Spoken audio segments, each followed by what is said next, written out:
پاکستان اور ترکی کے درمیان جو ڈیفنس لیول پر اور اسٹریٹجک لیول پر جو کوآپریشن ہے وہ تو ہم جانتے ہیں کہ گزشتہ 30-40 سالوں سے کافی اس کے اندر جو ہے بڑھاؤ دیکھنے میں آیا ہے. لیکن جب سے گزشتہ 2-3 سال سے آپ نے دیکھا ہوگا کہ پاکستان کی طرف سے ترکی کے سرکاری دورے بھی کیے گئے, ہمارے درمیان روابط میں مزید اضافہ ہوا, رجب طیب اردگان بھی پاکستان آئے, اور سب سے بڑھ کر ابھی جو ریسنٹ پاک انڈیا جو کانفلکٹ تھا اس کے دوران پاکستان کو احساس ہوا کہ ہمیں اپنے مزید جو ہمارے پارٹنرز ہیں ان کے ساتھ ہمیں تعلقات مزید گہرے کرنے کی ضرورت ہے, اور جتنی سپورٹ ہمیں ترکی سے ملی وہ ایک بے مثال سپورٹ ہے اس سارے جھگڑے کے دوران, اس سارے کانفلکٹ یا جنگ کے دوران.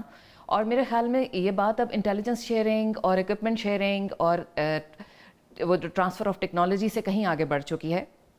تاہم دفاعی سطح پر جس طریقے پر دونوں ممالک آگے چل رہے ہیں, ایک طرف ٹھیک ہے ترکی کو میں ریجنل پاور جو ہے میں مانتی ہوں, پاکستان نے بھی اب اپنے آپ کو ایک ریجنل پاور کے طور پر منوا لیا ہے. بریگیڈیئر مسعود خان صاحب, یہ بتائیے کہ پاکستان اور ترکی کی بڑی رچ ہسٹری ہے, کلچرل بھی, سویلائزیشنل بھی, اسلامک بھی, ہر حوالے سے. تو ابھی ہم دیکھ رہے ہیں مومنٹم شفٹ ہو رہا ہے, جو پاور کوریڈورز ہیں ویسٹ سے شاید ایسٹ کی طرف, پاکستان ہے, ترکیہ ہے, ایران ہے, بنگلہ دیش ہے, سینٹرل ایشین سٹیٹس, یہ اگر مل کے ایک دوسرے کو ایکسچینج پروگرام ہر فیلڈ میں ایک دوسرے سے تعاون کریں, فائدہ اٹھائیں, تو اس کانٹیکسٹ میں پاکستان ترکیہ ریلیشنز کو آپ کس طرح دیکھتے ہیں؟ جی ہاں, بہت شکریہ. دیکھیں میرا خیال میں ابھی جس طریقے سے ای سی او کا ہے, اور دیکھیں پرانی آر سی ڈی تھی, پھر ای سی او بنی, اور اس کے بعد سے پھر ایک D8 بھی ہے جس میں بھی پاکستان ترکیہ تو اس میں ممبرز ہیں. تو وہ ایک امپورٹنٹ ہے کنیکٹیوٹی کے پوائنٹ آف ویو سے. ہم دیکھتے ہیں بٹوین پاکستان, ترکیہ ہے, ایران ہے, ایون سینٹرل ایشیا کے ساتھ جو ہمارا لنک بنتا ہے. پھر پاکستان ایک کاریڈور پرووائڈ کرتا ہے ٹو ترکیہ کو ساؤتھ ایشیا میں, اینڈ ٹو دی یورپ کو, یہاں سے وہ جا سکتے ہیں. اور جس طریقے سے آپ نے بات کی ہے, دیکھیں کہ ترکیہ اور پاکستان کا بہت ہسٹورک, میں اس کو بتانا ضرور چاہوں گا کہ ایک ہسٹورک ہمارا لنک ہے.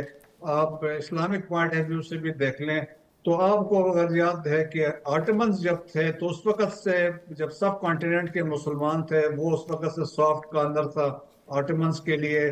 پھر اسلامک ہیریٹیج دیکھ لیں آپ, دیکھیں غزنوی ترک تھا, غوری ترک تھا, اس کے بعد سلیب ڈائنسٹی کے سارے لوگ ترک تھے, خلجی ترک تھا, تغلق ترک تھا, ایون مغلز اور تیمورز بھی ترک و مغل کہتے ہیں. تو وہ انفلوئنس تھا وہ جو خطے میں پڑا اور پاکستان پہ پڑا, تو وہ ایک ہے, اس میں ہیریٹیج ہے. سیکنڈ امپورٹنٹ چیز ہے, دیکھیں ہمارے ڈپلومیٹک اور پولیٹیکل کنیکٹیوٹی. آپ دیکھیں کہ پریزیڈنٹ اردوان نے ہمیشہ جب بھی سمٹ ہوئی یونائٹڈ نیشن پہ جا کے, تو وہاں پہ ہمیشہ انہوں نے جموں اینڈ کشمیر کی بات کی ہے, اور بڑا کھل کے انہوں نے سپورٹ کیا پاکستان کو. چاہے اس کے بعد OIC کے فورم پہ بات ہوتی ہے, وہاں پاکستان کو سپورٹ کرتے ہیں, انٹرنیشنل فورمز پہ پاکستان کو سپورٹ کرتے ہیں. سملرلی پاکستان جب سائپرس کی بات آتی ہے تو وی اسٹینڈ وتھ ترکیہ. ان کے ہم جو پریزیڈنٹ طیب اردوان کا جو موقف ہے ایک سورن اسٹیٹ والی بات کر رہے, تو ہم ان کو بھی سپورٹ کرتے ہیں. اور پھر موسٹ امپورٹنٹلی جب ہم ڈیفنس میں آتے ہیں, دیکھیں کہ ڈیفنس میں ایک تو ہماری جوائنٹ ایکسرسائزز ہوتی ہیں, وار گیمز ہوتی ہیں, ایک وہ چیز ہے. پھر اس کے علاوہ بھی آپ دیکھیں جو بیلجیم نیول وار شپس بن رہے ہیں, 2 ترکیہ میں بن رہی ہیں, 2 پاکستان میں ہیں, 3 پہ آلریڈی کام اس پہ سٹارٹ ہو چکا ہے. اور اس کے علاوہ جو ہمارا سپارکو ہے اور ان کا ایک ادارہ ہے, تو بھی ٹیک جو ہے, جس کا جو اسپیس اس کے ساتھ ہماری کنیکٹیوٹی ہے, ہم اس پہ کام آپس میں مل کے کر رہے ہیں. جی, پاکستان کے پرامن مقاصد ہیں, اور ترکیہ پاکستان یقیناً مل کر خطے میں خوشحالی استحکام لا سکتے ہیں. آبادی کا ایک بہت بڑا حصہ ہے, کوآپریشن, ڈیولپمنٹ, مختلف سیکٹرز پہ بات کریں گے. وقت تو آ جاتا ہے ایک چھوٹے سے بتے ہیں بریک کے بعد. ویلکم بیک ناظرین, پروگرام میں ایک دفعہ پھر آپ کا خیر مقدم ہے. بات ہو رہی ہے پاکستان ترکی اور ریلیشن شپ کی. ڈاکٹر صاحب یہ بتائیں, رجب طیب اردوان جب بھی پاکستان آئے انہوں نے پارلیمنٹ سے بھی خطاب کیا تھا, کشمیر ایشو کو بھی ہائی لائٹ کیا, تو ایک جملہ ابھی تک اس کی بازگشت ہندوستان کے ایوانوں میں ان کا میڈیا بھی چیختا ہے. انہوں نے کشمیر پہ بلنٹلی کہا, حقوق کی بات کی, کشمیریوں کی آزادی کو سپورٹ کیا, اور انہوں نے کہا کہ جب تحریک خلافت چل رہی تھی ریوائیول کی, جب خلافت، تو یہاں کے خطے کا پاکستانیوں کا بڑا رول تھا اس میں. جی ہاں بالکل. تو اس کا مطلب ہے وہ تاریخ بھولے نہیں ہیں، وہ اس خلافت کے لیے جدوجہد کی جانے والی کوششوں کو سراہتے ہیں. تو آپ کیا سمجھتے ہیں کہ ان کے ذہن میں بھی کوئی خلافہ کے ریوائیول کی بات ہے؟ معاہدہ لوزان تو آپ کو پتہ ہے 2024 میں ختم ہو گیا.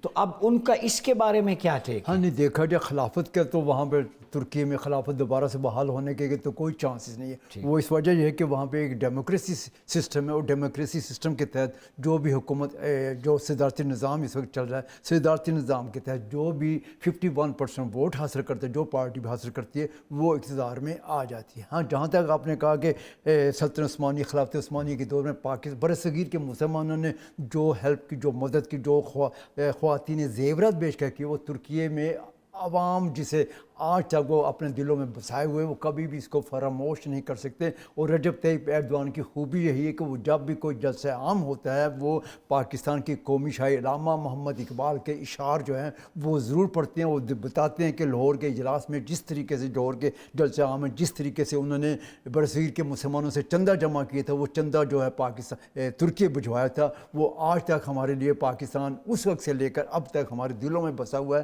اور ہم کبھی بھی پاکستان کو فراموش نہیں کرتے. پاکستان کی یہ جو مدد جو کی ہے، خواتین نے جو اپنے زیورات بیچ کر جو کچھ بھی کیا ہے، وہ سب ترکوں کے دلوں میں کو بے شک وہ لیفٹ پارٹی ہو، رائٹ پارٹی ہو، جو اس میں جسے کہتے ہیں کوئی کمپرومائز کوئی پارٹی کرنے کے لیے تیار نہیں ہے. وہ سب اس بارے میں پاکستان کو جانتے ہیں کہ یہ سب سے زیادہ ہمارے بیک اپ کرنے والا جو ہے.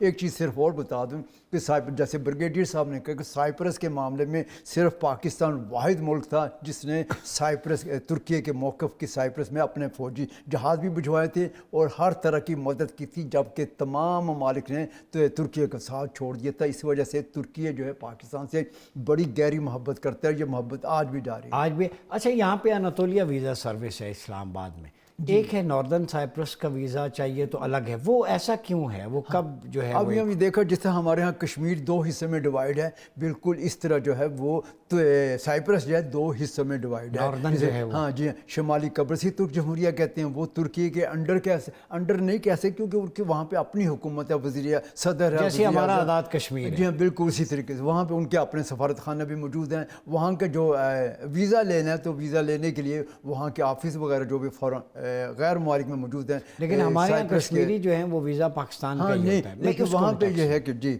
وہاں کے یہ ہے کہ وہ سائپرس کے جو ہے جہاں سائپرس ناردرن سائپرس کی شمالی قبرصی ترک جمہوریہ سائپرس کی بات کر رہا ہوں، وہاں کے آفیسز وغیرہ میں جا کے وہ لے سکتے ہیں. لیکن وجہ ایک ڈائریکٹ تھے وہ ترکی کے تھرو، یعنی پہلے استنبول میں لینڈ کریں گے پھر آگے جو ہے وہ جائیں گے. جی ہاں. اچھا یہ بتائیں کشمیر پہ جو ان کا ٹیک تھا ٹرکش عوام اور ان کا اکیڈیمیا، چونکہ اکیڈیمیا میں گیا ہوں مختلف کانفرنسز میں استنبول میں، تو کشمیر کے بارے میں انہیں بڑا نالج ہے، بڑا سپورٹ کرتے ہیں. تو یہ میں آج کل دیکھتا ہوں انڈین میڈیا پہ بنیاد و مرصوص جو آپریشن تھا، ترکی نے بڑا سپورٹ کیا پاکستان کو، تو وہ چیخ و پکار نئی دلی میں، ان کے ایوانوں میں، میڈیا میں کہ ترکیہ غدار نکلا، یہ ہے وہ، ترک پریزیڈنٹ کے بارے میں نازیبا الفاظ بھی کہے. تو کیا سمجھتے اتنی ہیٹ ہندوستان کو کیوں فیل ہوئی؟ ایکچولی جسے کہتے ہیں بھارتیوں کو، ہندوستانیوں کو آگ لگی ہوئی ہے، دل ان کے جلتے ہیں، اس لیے جلتے ہیں کہ ترکی نے کھل کر پاکستان کی ہمیشہ مسئلہ کشمیر ہو. آپ نے دیکھا بین الاقوامی پلیٹ فارم پر اقوام متحدہ جب کبھی بھی